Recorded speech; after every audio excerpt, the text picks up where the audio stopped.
other incidents at local schools that were a lot more serious. Back in 2023, a loaded gun was found in the pocket of a 16-year-old student at Marion Franklin High School.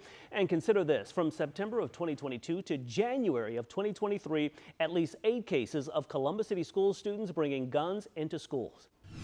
Last month, a 19-year-old was sentenced to 6 years in prison for having a loaded gun during a high school football game. Police say 4 teens were carrying loaded guns when a fight broke out in 2023 during a game between Canal Winchester and Groveport Madison. Police found the guns had Glock switches, which converts a gun to a semi-automatic weapon.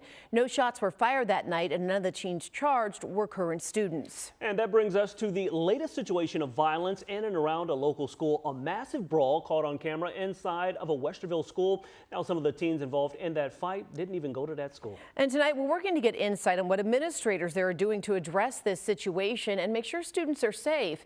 But they're not giving us a lot of info. Isabel Hansen is following this tonight, and I know you spoke with the head of security. What did he have to say? Jessica, he kept directing me to a letter sent to families about this fight, but tells me the district is doing all it can to keep students safe. Police records reveal 14 teens face charges for being involved in the fight. They range in age from 14 to 18. A several-second snapshot of the fight inside Westerville South High School's hallway. What was your reaction to seeing what happened inside the high school? It was always unfortunate when anyone brings any type of disruption to our schools. But I was very glad that the outcome was not as bad as it could have been. The district's director of safety and security, Steven McElroy, says he's taken several steps to keep students and staff safe. I asked him multiple times to share details about what's being done. He continued to point me back to a note sent to families. No, I just really want to again, reiterate the fact that that information was communicated to our families, and we just want to, just lean on that.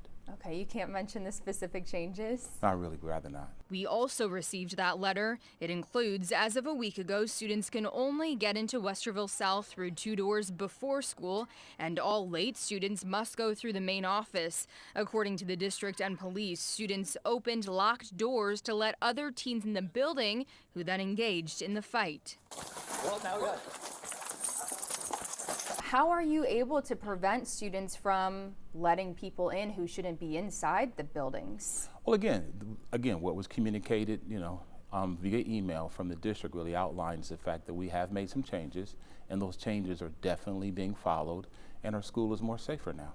Westerville police records reveal 14 teens, some of them students, face charges including assault, resisting arrest, and disorderly conduct.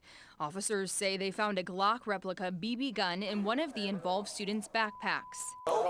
We're going just to get out of here. What would you want to say to parents and students who still might feel a little uneasy about being in the school building after that happened?